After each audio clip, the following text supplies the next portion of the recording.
আমেদাবাদ শহরের আকাশ ছিল এক অদ্ভুত নিস্তব্ধতায় ভরা। সন্ধে ঘনিয়ে এসেছে, কিন্তু বিমানবন্দরের আলো ঝলমলে পরিবেশে কাজ চলছিল নিয়মমতো। ফ্লাইট 7A234 কলকাতার উদ্দেশ্যে উড্ডয়ন করার কথা। নিহারিকা এক তরুণী চিকিৎসক, বিমানে উঠছিলেন মায়ের চিকিৎসার জন্য কলকাতায় ফিরতে। চোখে ছিল উদ্বেগ, কিন্তু মনে আশা, মা আবার সুস্থ হবেন।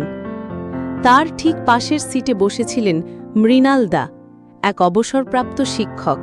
হঠাৎ করেই আকাশে বজ্রপাত শুরু হয়। বিমানটি রানওয়ে থেকে উড়েই বড় ধরনের যান্ত্রিক ত্রুটির কবলে পড়ে।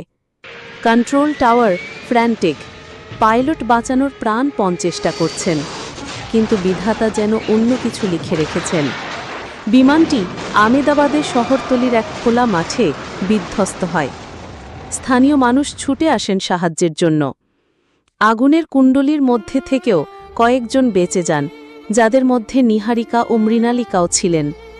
নিঃশ্বাস নিতে নিতে নিহারিকা শুধু বলল, এই জীবনটা আমি আবার নতুন করে শুরু করব, অন্যের জীবন বাঁচাতে।